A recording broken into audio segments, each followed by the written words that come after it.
Hello, and welcome to Philosophy Talk, the program that questions everything. Except your intelligence. I'm John Perry. And I'm Ken Taylor. We're coming to you from the studios of KALW San Francisco. Continuing conversations that began at Philosopher's Corner on the Stanford campus. Today we're talking about public philosophy on the radio and on the stage. Ken, when we first thought about having a philosophy program on the radio, a lot of people questioned our intelligence. Well, they might have, John. I mean, lots of people think there are many reasons such a program couldn't possibly work. No one's interested in philosophy. The topics are too arcane. The level of discussion too abstract, even for public radio. But you know, Ken, we've recorded over 200 programs.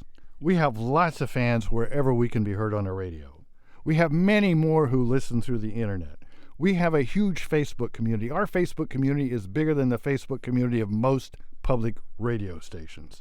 And no station that has ever decided to carry us has ever been sorry. We owe our success to you, our listeners. You are interested in philosophical topics. You are tolerant of abstract arguments. And, most of all, you are willing to forgive John's bad jokes. I'm glad we didn't question your intelligence. We think of our audience as listeners on the radio, but things really aren't so simple. We do a lot of live performances. We've done a whole series of programs at the Marsh Theaters in San Francisco and Berkeley. We've recorded shows at lots of universities, from Oregon and California to Louisiana and Delaware.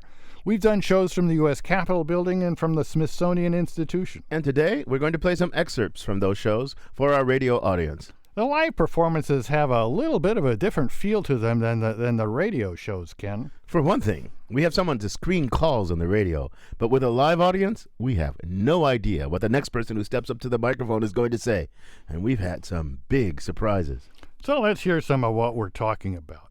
Our first excerpt comes from a program recorded at the Marsh Theater in San Francisco. Alison Gopnik is a UC Berkeley psychologist and cognitive scientist, and she was our guest.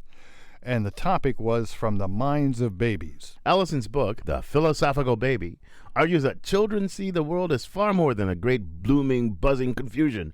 Rather, they do some of their most intense and skillful learning from the very beginning. Which raised a deceptively simple question for one member of our audience.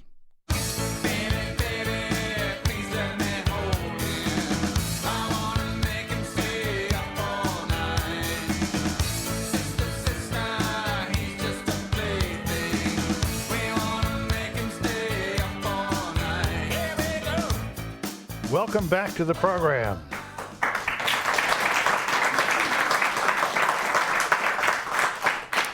I'm John Perry. This is Philosophy Talk, the program that questions everything. Except your intelligence.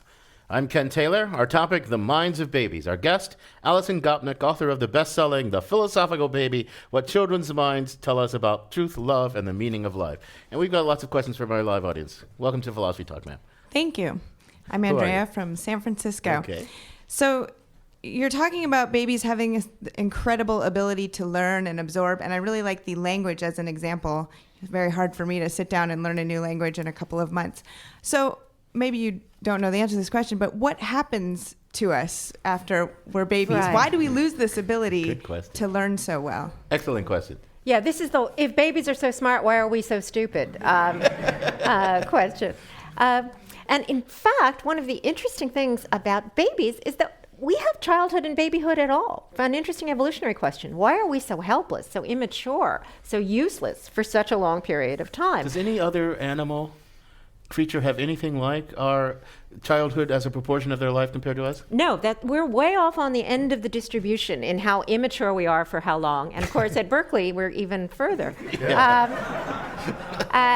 But the moral of that is a good moral, which is that it also turns out that the longer the period of immaturity of a species, the smarter, the more flexible, the more that species depends on learning as an adult. I mean, one of the things you say in your book, which I really like, but in some ways it's kind of startling. I don't think you quite put it this way, but babies and grown-ups are, in a way, different kinds of animals. Exactly. Right? It's like we're two species in one, because as grown-ups, we got to stay on task, we got to stay focused, right? And all this wandering attention, the seizable attention that babies exhibit, would be ruinous because I know this myself, because I haven't done it for our adult lives. But being like an adult as a baby would be ruinous for your task of trying to figure out who you are, where you are, right? Exactly. So one of the things I say is that it's like the transition from caterpillars to butterflies, except they're the butterflies who get to flutter around and explore, and we're the caterpillars who have to hump along our little narrow adult path. So the answer to the question is the kind of intelligence that we need as adults to be able to, say, do long-term planning, imagine our future goals, save up for our lives, and very importantly, take care of those babies, have enough resources to keep those babies going. That kind of intelligence isn't the kind of intelligence that would be the best for learning as many new things as possible. Well, if you think about it, we go around and each decision we make, we have to take account not just of what we're conscious and aware of, but this tremendous structure that we've got in our minds of, IRAs and retirement and what's Obama going to do and what's my children going to do and what's the traffic light and what's the weather going to be. So we only have a little bit of room left to really pay attention to what's happening. And a point you make in the book is that's not true with babies. And so in a way, they're much more conscious than we are. That's right. So I think to be fair to grown-ups, part of the reason why we have so much trouble learning new things is because we already know so much. Right. And very rationally, as grown-ups, mostly we depend on what we already know. That's my big problem in philosophy. I seem to know so much that I have hard relating to On that note of modesty, let's take another question from our live audience. Welcome to Philosophy Talk, sir. Thank you. Who are you? My name's Josh. I'm from San Francisco. And I'd like to ask you to get back to the nativism question, if you would. You said that babies come equipped with capacities for learning and also with this intuitive sense of other minds. Are there other components that are also come inbuilt? Yeah. So we think that babies are born, for instance, knowing a lot about the physical structure of the world or having some ideas about the physical structure of the world. Things like how objects go behind one another, how objects work, how they move. Those are all things that babies seem to be born at least having first pass hypotheses about, just like they have first pass hypotheses about what other people are like. But they're also born with these abilities for probabilistic reasoning and for statistics and for experimenting. And that means that they can change those things that they start out thinking. Again, very much like scientists. What we're actually starting to say is, here's what babies start out knowing. Here's the learning mechanisms that they're born with. And the amazing thing is that you put those two things together and you can learn the incredible range of things that human beings can learn. It's Philosophy Talk. We called the episode From the Minds of Babies with Alison Gopnik from UC Berkeley. We love performing at the Marsh Theaters. There's two of them, one in San Francisco and one in Berkeley. We've done a whole series of shows on a wide variety of topics from these venues. Another well-known Berkeley scholar from a very different field joined us for a lively discussion entitled War, Sacrifice, and the Media. Judith Butler is the author of Frames of War, When is Life Grievable?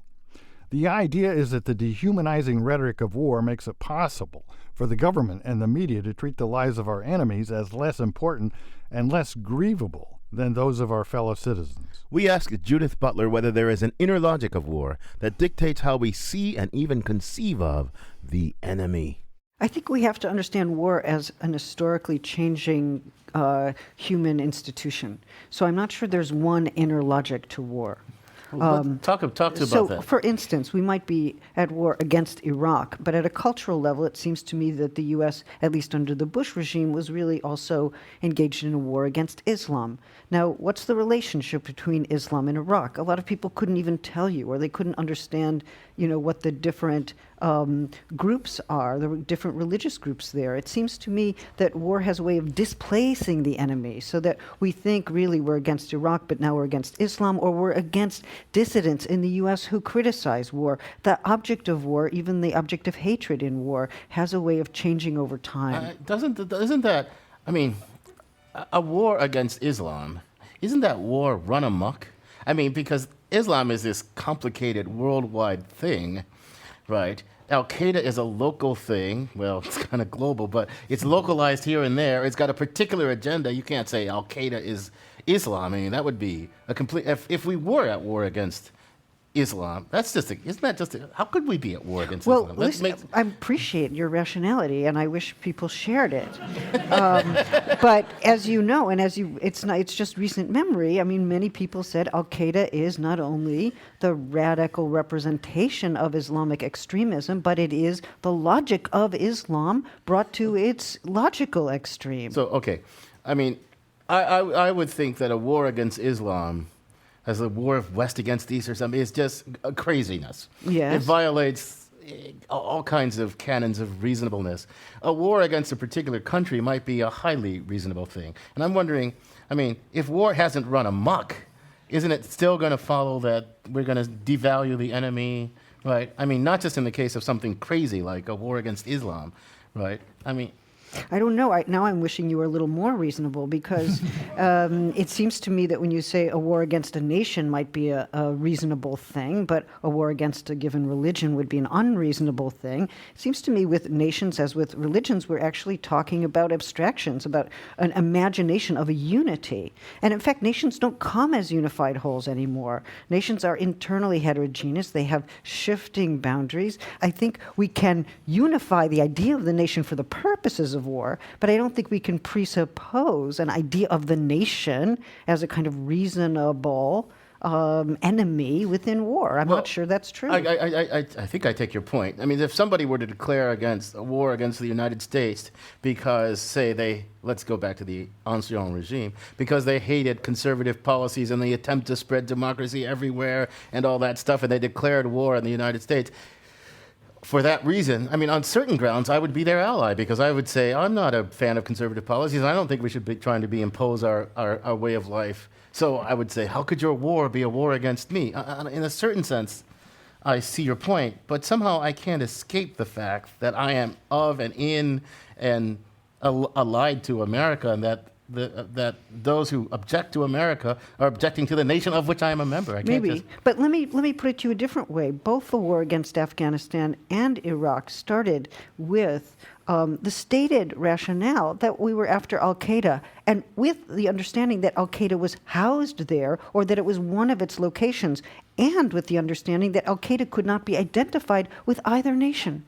I mean, something not very funny happened to war in the last 200 years. I mean, at the beginning of World War II, I think Roosevelt's quoted saying, well, you can't attack the civilian populations. By the end of World War II, everybody accepted what was, if they didn't call it terror bombing, what really was terror bombing. Churchill says, well, we're not really bombing the German people, we're just destroying their habitat so they can't work in the factories. Right. But that's a rather fine distinction. Then you have attempts to kind of distinguish, like in Vietnam and in Iraq, oh, we've got the people, we're there to help the people, we're just fighting the armed forces. But you can't make that stick. No, you can't make it stick, and I think we saw another example of it in the recent assault on Gaza, which I don't think we can call a war, by the way. I mean, it was a violent assault, but I don't think we can call it a war, according to any standard definition of war, which then raises the question whether there's a logic to war. But even there, it seemed to me that any possible Gazan civilian was presumed to be a human shield, right? So we get the human shield argument actually making the case that there are no neutral civilians. We've been listening to a Philosophy Talk episode we called War, Sacrifice, and the Media.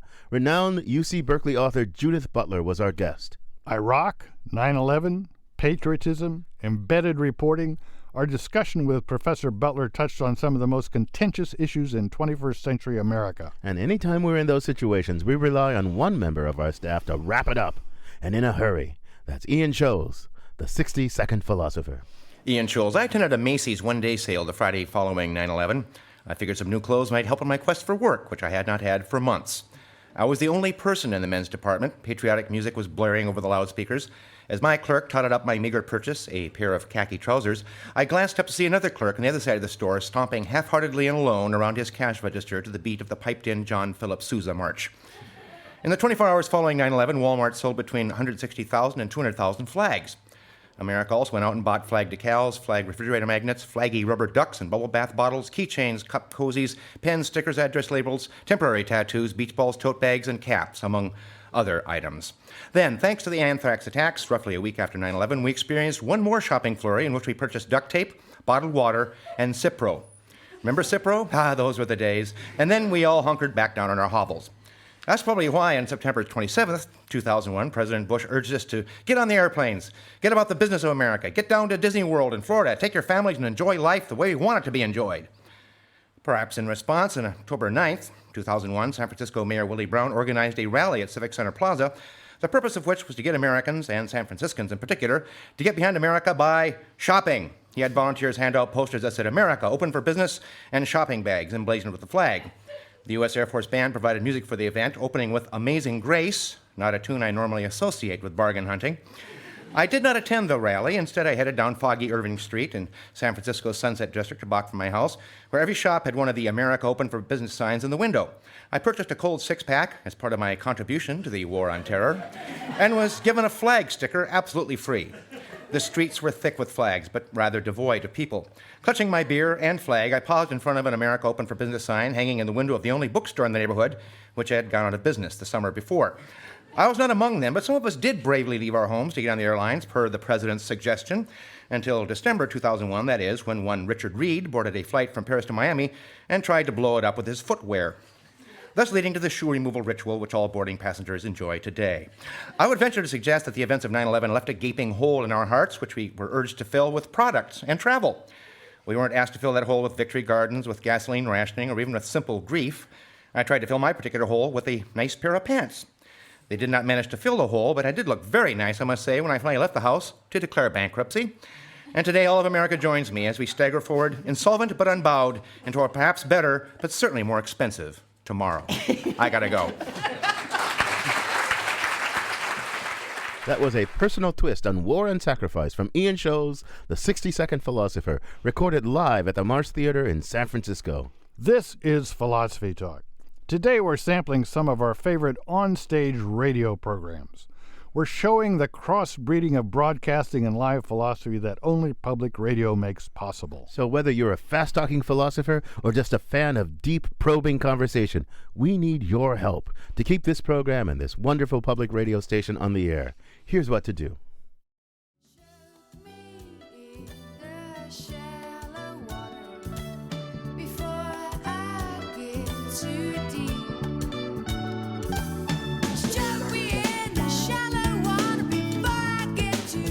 Getting deep is exactly what we want to do every week on our program. It's Philosophy Talk. I'm John Perry. And I'm Ken Taylor. We present Philosophical Radio, an exciting new hybrid that's neither your grandmother's radio nor your grandmother's philosophy. My grandmother's first radio was a crystal set, and her philosophy was that children should be seen and not heard.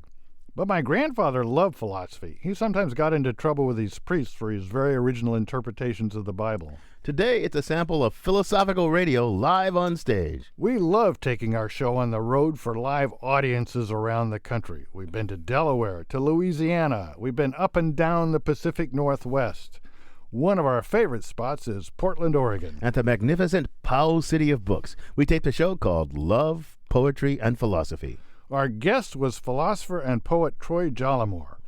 His book, Tom Thompson in Purgatory, won a very prestigious award from the National Book Critics Circle for poetry. To find out what Troy thinks about how love, poetry, and philosophy come together, we ask him to read one of his own poems. This is called The Solipsist. Don't be misled. That sea song you hear when the shell's at your ear, it's all in your head. That primordial tide, the slurp and salt slosh of the brain's briny wash, is on the inside. Truth be told, the whole place, everything that the eye can take in, to the sky and beyond into space, lives inside of your skull.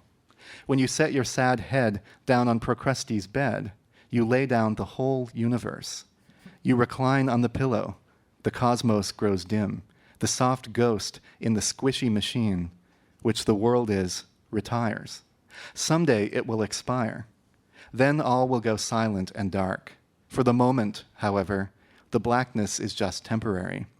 The planet you carry will shortly swing back from the far nether regions, and life will continue, but only within you.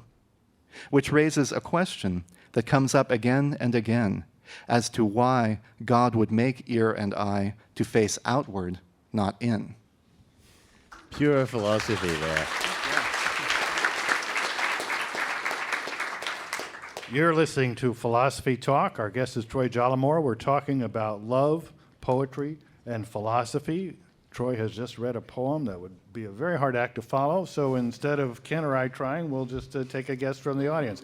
Young man, who are you, and what's your comment? Well, my name is Per Fagrang, and here in Portland we have a group called the Irradiated Poets, and we have an annual picnic at Trojan until they blew it up, so we're moving the venue. But I was just thinking that maybe Nietzsche was a poet and Omar Khayyam was a philosopher.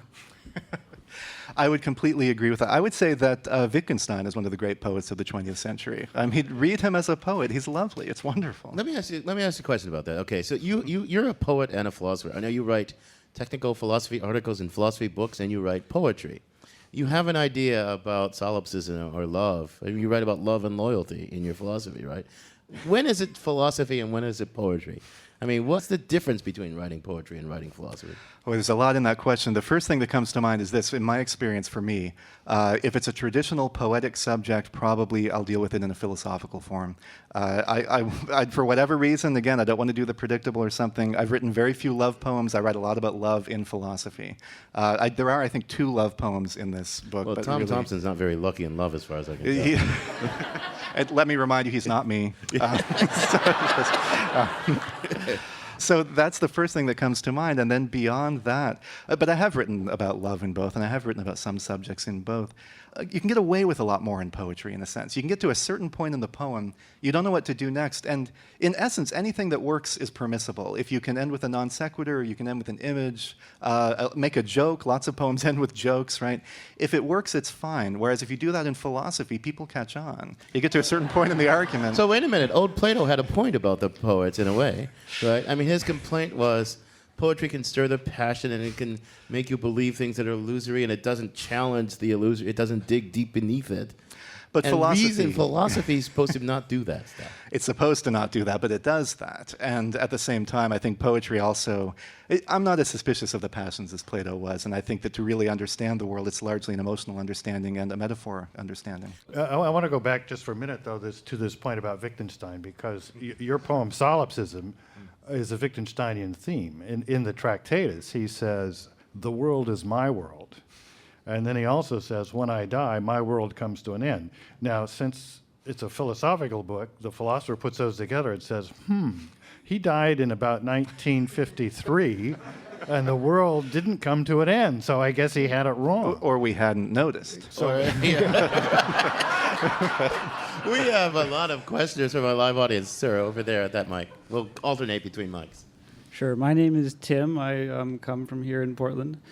I had a professor, English poetry professor, and he used to say that a poem is an emotional syllogism. And I wonder what you think of that. I like the syllogism part. No, my immediate reaction is the same as always. There's something really insightful about that, though I'm always wary of giving an analysis because I can think of poems that are wonderful poems that aren't very emotional. But as a description of some poems, yeah, I think there's really something to that. I mean, I would certainly say a syllogism is a type of logical argument, and some poems certainly make arguments. Some do it overtly, and maybe the Solipsis is one that does it pretty overtly.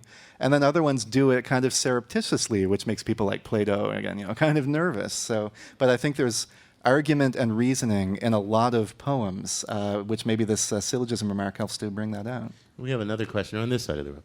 Welcome. Hi, I'm Martha Bailey. I'm from Tualatin, Oregon. And I want to go back to your discussion of writing. And in particular, do you find when you're writing philosophy that sometimes the philosophy imposes itself on you as much as the poetry does? It's wonderful when that happens, right? In a way, that's what we're aiming at. The hard parts are when it's not imposing itself on you and you have to figure it out, and force those words onto the page. But either in philosophy or in poetry, when I look back, the stuff that I've written that I like the best is the stuff where I felt like I had the least control. It was the least up to me. I mean, again, I'm in danger of getting mystical here, but there is that experience of it being given to you from who knows where, and that's a wonderful experience. Troy Jollimore, winner of the Poetry Award from the National Book Critics Circle. Recorded live on Philosophy Talk at Powell City of Books in Portland, Oregon. We're sampling some recent programs recorded in front of live audiences from around the country. We often examine art and literature through the lens of philosophy, but we don't restrict ourselves to high art forms like poetry. We think philosophy can help illuminate the crassest, crudest, and most fun aspects of our culture. So our next excerpt is from a program called Philosophy and Pop Culture. We traveled to the University of Delaware, where our guest was Richard Hanley, author of South Park and Philosophy. Hanley has a real passion for explaining the philosophical principles at play in South Park or Star Trek or Harry Potter or other such shows. He has strong opinions about how philosophical problems are dealt with on TV and in the movies. One of his favorites, and mine, is the Christopher Nolan film Memento. I started using Memento in my time travel class just to demonstrate what it might be like from a psychological perspective, living life backwards compared with everybody else. So that's my main interest in it. And philosophers worry about persistence through time, and a very common answer to how people persist through time is the psychological view, that by having connections of memory and such like, that's how you persist as a person. And a really problematic psychology like Leonard's in Memento Right, Leonard makes it difficult. Leonard but it's not just about time travel. I can see how you can get that angle on it, but it's also about personal identity, because Leonard has no long-term memories. Everything is constantly new to him, but he has this trick to try to give himself long-term memories, but it doesn't really work because he doesn't remember writing the stuff down. And there's a theory about what makes a person the same person over time. When some past experiences count as experiences of this person who is here now, when I can remember having them, right? And if memory is interrupted, the continuity of the self is interrupted. And then there's this whole thing about the self being constructed, because Lenny has this narrative of himself, but it turns out it's a false narrative. Actually, this is one of the deepest movies from a philosophical point of view out there. So just think about your own case or any of our case. I mean, we obviously have memory for what we're doing and what we've just done and for a while back, and that comes from our own perspective. I mean, we see I see my hands in a certain position, as I lower them, there's almost a trail, like there would be, of where they have been. But now when I think back to some event yesterday or a couple years ago, I don't remember that from the perspective in which it happened. I might be able to reproduce that, but I remember it kind of, like when I think about my high school graduation, I always see it from up above. If I saw it from the perspective I had, I would see nothing but a sea of black, because I always walked around behind Henry Pangborn, who was a very large kid and came ahead of me alphabetically in high school. So there's this change of memory from the kind of memory that really ensures that you can do complicated actions without getting confused about where your hands and your mouth and your eyes are. And then there's this kind of memory that really binds together our whole life and comes in when people ask us where we grew up and what we do and so forth. And how accurate is that, and how much does it matter? So it really gets into a lot of different issues. But Richard, you mentioned that's what my article on Memento is all about. You mentioned that you used Memento in your time travel courses. Now, time travel is a thing that gets exhibited in lots of science fiction. Sometimes it strikes me they make an utter hash of it, and sometimes it's done brilliantly. I mean, can you give me examples from your vast knowledge of this, and what it's done well, and what it's done poorly, and what distinguishes the being done well from the done poorly? Sure. Two of the most egregious examples of terrible time travel movies from recently are The Butterfly Effect and A Sound of Thunder, both absolutely awful from a philosophical point of view. Why? Not very good otherwise. Yeah, why? They fall for the three-card trick that most of these stories do, which is thinking that time travel would be a means to change your own past, the past of the timeline that you occupy. That's just a mistake. If you were looking to genres of time travel fiction where they don't make this kind of mistake, probably romantic fiction is the only one where they don't. Explain why it's a mistake, though. Well, because you can't make an event that happened have never happened. That would be a contradiction. Well, suppose you believe there are alternative timelines, and an event that happens on one timeline doesn't happen on another timeline, and here you are at this point where the timeline could go to the right or it could go to the left. You go back to the point where instead of going to the right, you make it go to the left, and then nothing on the right line happens. Well, now, wait a minute. If there are alternative timelines, they're both already there. So what have you changed? You haven't changed a thing. Well, you've traveled. Well, you travel. Haven't you changed the one in which You might you have travel? you might move from your native timeline to one in which you're an immigrant, but you haven't changed that timeline either. From your experiential perspective, it might seem to you as if you've changed the past, but you haven't. But now I want to let's take Terminator 1. Is that I didn't real? get to tell you about my good ones, but we'll get to okay. that. No, you tell us about a good one. Tell us about your good ones. You mean is Terminator 1 isn't the top? Terminator top 1 of is the art? good, but again, you have this basic device of people trying to change the past. My favorite movie in this respect that gets things right is Bill and Ted's Excellent Adventure. What? So what happens in Bill and Ted's? What happens in Bill and Ted's Excellent Adventure? There are plenty of causal loops, all consistent, and at no stage do Bill and Ted ever waste any time thinking, oh, gee, I better go back and change that. All they're thinking is how to use the time machine to bring about the timeline. I'm still a little confused. I hate to admit this. I'm still a little confused because if I believe in branching times and not a single timeline, then I grant you that in some sense, all the timelines are in some sense all exist in some sense. But there's an episode in Star Trek, The Next Generation, in which they hop from branch to branch to branch to branch to branch. Right. How to understand that? Can I make any sense of that? Of the hopping from branch to branch to branch? Yeah, I don't think there's any logical inconsistency there. But if you're understanding that as a way of changing the past, that's my objection. It's not a way of changing the past.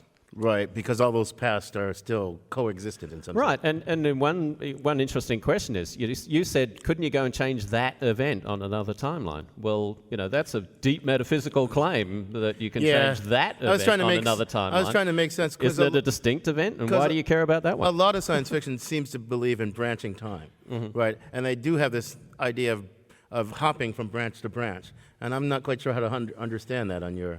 Well, see, I mean, you can understand it if you take the view from nowhere, and Right. then you can decide which of the branches you're going to examine at a given time. But I'm not sure, since the view from nowhere really doesn't make sense if you're talking about the actual world, I'm not sure that makes sense. But we may have lost our audience by now, so Richard, why don't you sum up this whole discussion? Yeah. Sum up this whole discussion for us. Give us some concluding thoughts about I was going to give you one more good movie, Okay, and that's okay. Harry Potter 3, The Prisoner of Azkaban, which handles causal loops beautifully, shows the same series of events from two different perspectives. Tell us and what a does it causal loop is. Fantastically.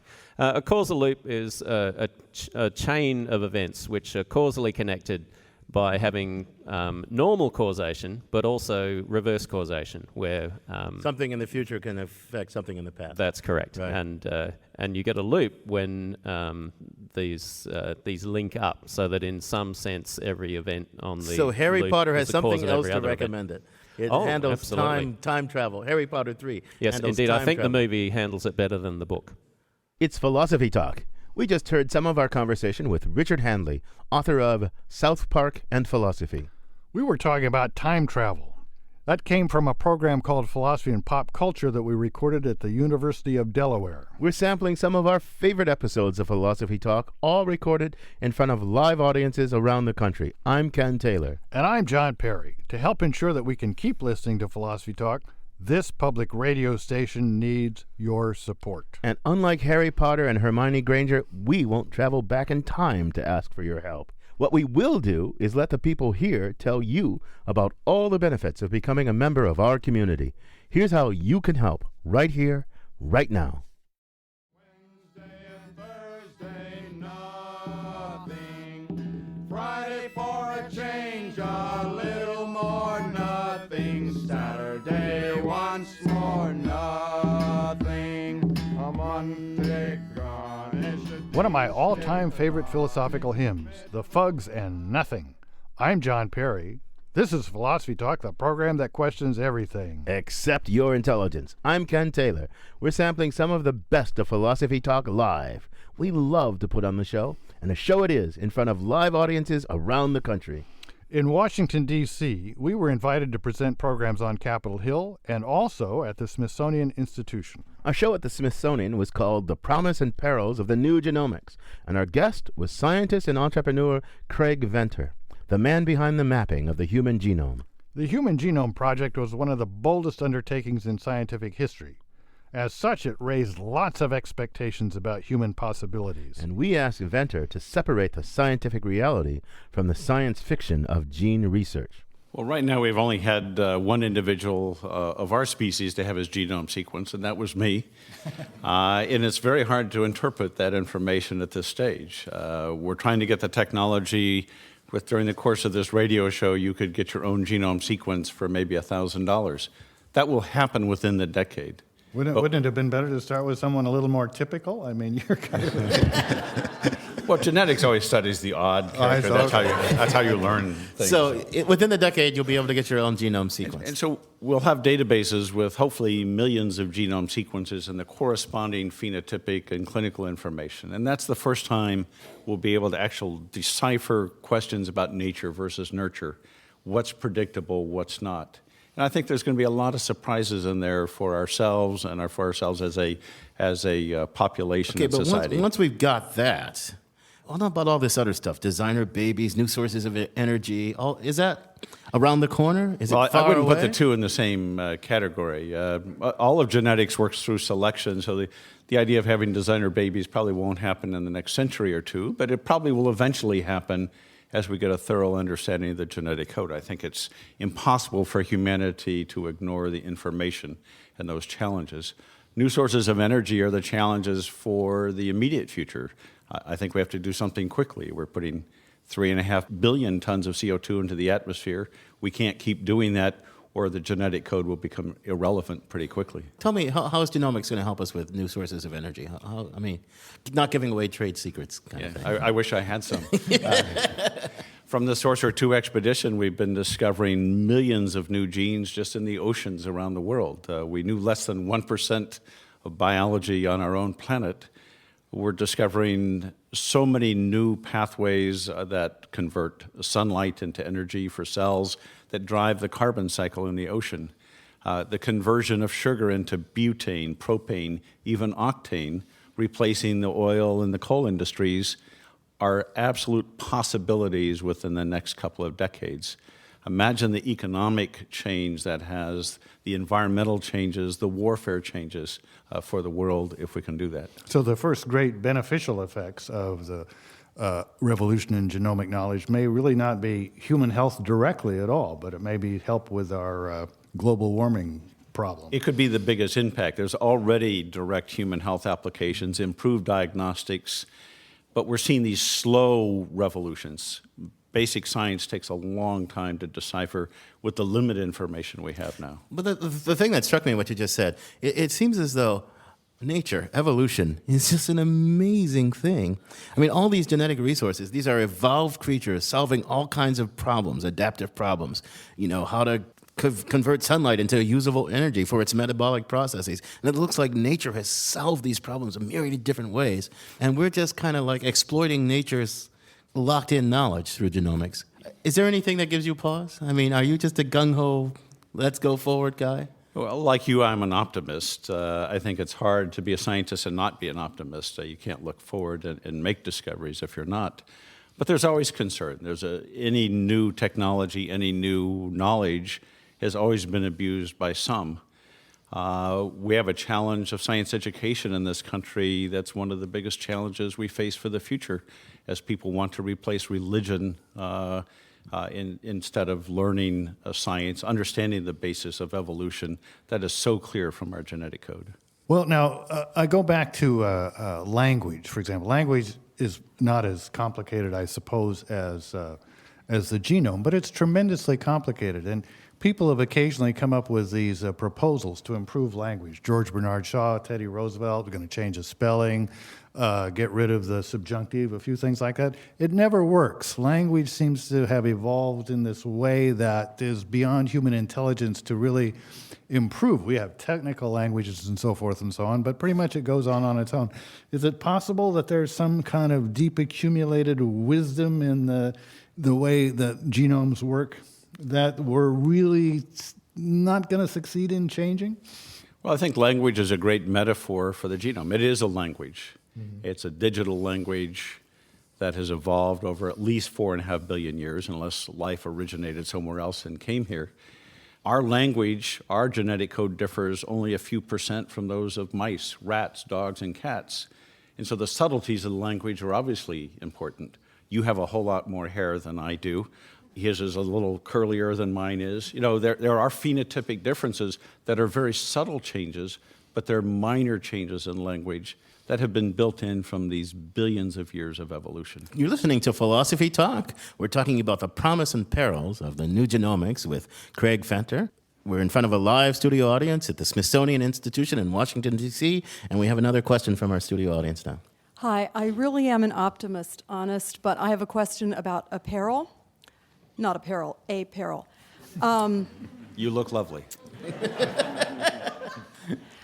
I recently learned that some insurance companies, if they know about a woman's BRCA status, are using that in underwriting decisions. And I was wondering what you think about that, and also if you personally and as a business person, you're grappling with things like that. Thank you. Let me press this question a little bit more. You said something optimistic but also scary. You said any individual in this room in 10 years will be able to get their genome sequenced for $1,000. Well, will an insurance company, just to follow up on this question, have the right to demand, as a condition of their coverage of you, that they see that? They might. It's an important issue, and it's a part of understanding what's genetic determinism and what's not. I've argued that we need to pass this legislation in Washington, the Genetic Non-Discrimination Bill, not because in the long run it'll be useful for discrimination to have your genetic code. It's until we can get a common level of understanding that we're not basing things on prejudice versus actual scientific information that we need that protection for individuals. My genome sequence is on the internet. I'm not the least bit worried about it. The insurance industry is very split on this. There's very few yes-no answers we'll ever get from our genetic code. Scientist and entrepreneur Craig Venter recorded live at the Smithsonian Institution in Washington, D.C. We called that episode The Promise and Perils of the New Genomics. It's Philosophy Talk, listening back to some of our favorite live recordings. You know, Ken, we recorded that show in Washington, D.C., and that's a city that always brings back memories and calls up odd emotions when I visit. When the cab from the airport goes by the Pentagon, I remember the March on the Pentagon in 1968. I was with a group of graduate students from Cornell. We were hoping to get arrested so we'd have a place to spend the night.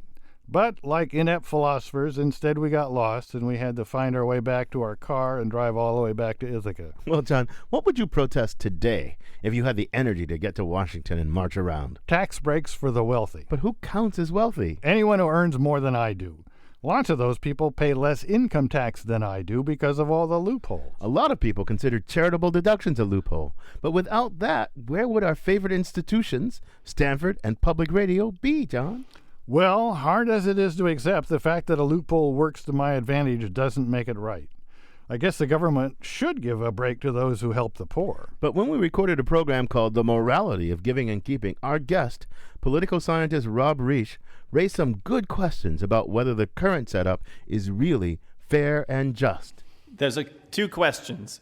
Should the government give you an incentive to give money away? Should it subsidize your liberty to do what you want with your money? Or should it just have a hands-off approach? You want to give it away to a puppet theater, baldness research, Oxford, Oxfam International, whatever, that's your business. Oxford. Boy, there's surely some limits. Okay. Surely some Even limits. Oxfam. That's Okay. right. So separate the questions between incentivizing, subsidizing your liberty, and then just having the liberty to do with it what you want. Mm-hmm. When we incentivize people to give money away, when we give them a tax break for giving, if we think that the purpose of charity is to help those who are needy, go back to the classic definitions of charity, almsgiving, helping others in need, then it might be worth making the case that we have to provide incentives only for those donations that go to institutions or organizations that serve the needy and poor, and not to others. You keep the liberty to give the money away wherever you want, but you don't get a tax break unless you give it to an organization which serves the needy. Do you think that the government should only incentivize giving that serves the needy or addresses inequities? If the government thinks the charity's purpose is to do almsgiving in a way that the government complements what the government does, then I think the tax break has to be harnessed or connected to that purpose. Or you can reconceptualize charity and think that charity's purpose is, almsgiving's fine, but so is all kinds of other artistic, cultural things as well. There are many public goods. Art museums are public goods, universities are public goods, and why not think that anything that promotes the public good should be incentivized and let people choose which public goods they want to promote? Let me follow up on it. I mean, it seems to me that there's two conceptions underlying your picture that one could question. One is the idea that, it's kind of the government's money, and by not taking it all, they're incentivizing you, as opposed to it's not the government's money until they take it, and if they have a policy that they only take a percentage of your income after deductions, then I don't know if that's really incentivizing. Maybe it is. But then charity, I mean, think of tithing. For centuries, people in the Christian world at least thought they should tithe, and a lot of people still do that, 10%. Now that 10% just didn't go to the alms and the poor. It went to build the Notre Dame Cathedral and to do all sorts of things that have had a lasting influence on our culture. So we don't need to redefine it to say that part of charity or part of tithing or part of helping build a better society through individual contributions rather than rooting it through taxes. It isn't just helping the poor. That's good. But it's also building noble buildings, establishing noble universities, helping preserve great art. Why hasn't that always been a part of it? Let me put it this way. If you were living in New Orleans after Hurricane Katrina roared through, and then you thought that the government failed in its responsibilities to keep you safe and to provide you safe passage out of New Orleans, and you thought that the government ought to do a better job. When we give tax breaks to people who give money away to things like cultural institutions, can't the person in New Orleans complain that they would have received, in principle, some fractional benefit of a tax dollar that was given away to you to reduce your tax burden for an art institution? Well, wait a minute, though. That's assuming, you would go back to the thing we said people give for lots of reasons. Look at the individual motivations. I mean, individual motivations are various. People sometimes want to make a statement. They want to advance a particular cause that they care about. They want to leave a legacy. They want their name on. People give for all kinds of reasons. If the government take notes of the various reasons that people give, then I don't think your argument's right. I think everyone's eccentric preferences might have some value if we project them into the public sphere. So, Ken, your eccentric preferences are worthy. John, yours too. Maybe mine too. We have different ideas about what to do. But just protect people's liberty to do that. We don't need to provide you a tax break, and a differential one for that matter. Why should you get a bigger tax break than me if our preferences are equally worthy? Right. I get your point. We've got some questions from our live audience here. Welcome to Philosophy Talk, ma'am. My name is Janice Anderson, and in my opinion, if the government got into designating where you should spend your charity money, I think there'd be a revolution. I think that is absolutely wrong. We should give it all away to wherever we want to. And we should also remember, money is like manure. I'm a gardener. It is no good unless you spread it around. Therefore, I believe that some of it, your charity money, should go to the poor, and other money should go to universities, art museums, and symphony orchestras, and all the things that contribute to the quality of life in this great country of ours. Thank you. It's Philosophy Talk. We're thinking about the quality of life made possible by those who contribute to the public good, like public radio. We feel privileged to be part of the quality programming here. But the only way this station can continue to bring you these thought-provoking discussions is with your help. Every listener, any amount, makes a difference. I'm Ken Taylor. Thank you for listening. I'm John Perry. Thank you for thinking. And thank you for supporting this public radio station.